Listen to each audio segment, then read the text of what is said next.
Hello बच्चों, let's read the question. The question says find the locus of the point which is equidistant from the side AB and AC of triangle ABC. ठीक है बच्चों, तो इस question के अंदर हमें क्या दे रखा है कि ये एक ट्राइंगल है हमारा ABC.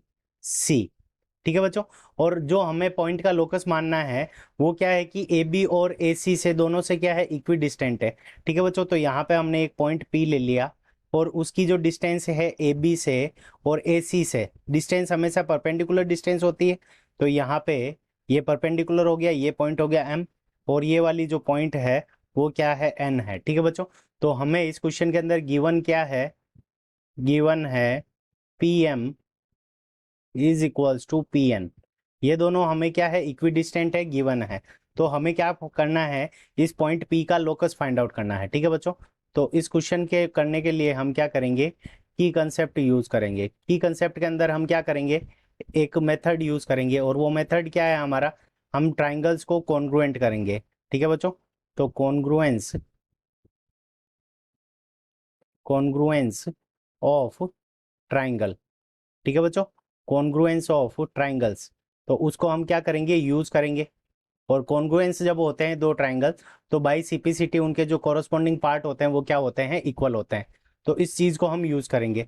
तो अब हम देखो दो ट्राइंगल ले लेते हैं जिनको हमें कॉन्ग्रुएंट करना है. तो इन ट्राइंगल APM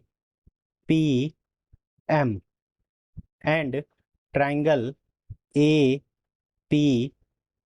ठीक है बच्चों, तो यहाँ पे देखो AP is equals to AP, AP is equals to AP. ये क्या है, दोनों ट्राइंगल के अंदर कॉमन है. ठीक है बच्चों, ये साइड दोनों के अंदर कॉमन है, इसलिए ये इक्वल हो जाएगी. एंगल AMP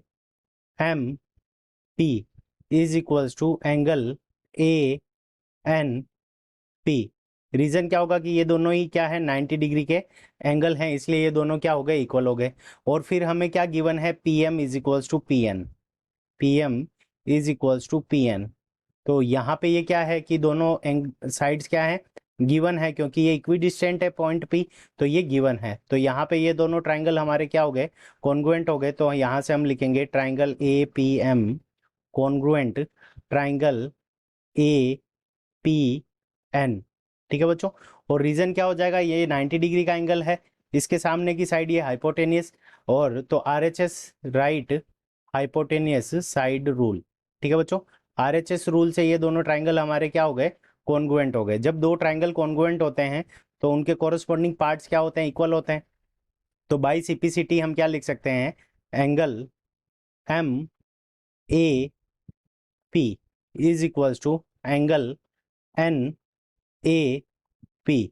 और ये रीजन क्या हो जाएगा, बाई CPCT. ठीक है बच्चों, अब देखो एंगल MAP यानी ये वाला एंगल, एंगल NAP यानी ये वाला एंगल, ये दोनों एंगल क्या है, इक्वल है. ये दोनों एंगल इक्वल है, इसका मतलब क्या हो रहा है कि AP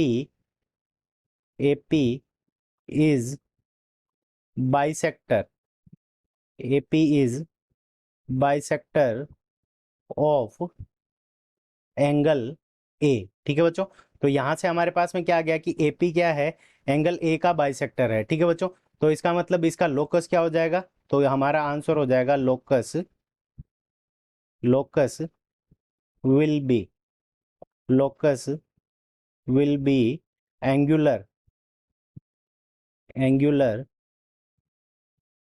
locus will be angular bisector, locus will be angular bisector of angle A. ठीक है बच्चों, तो locus will be angular bisector of angle A. This is our correct answer. I hope you understood it well. Best of luck. Thank you.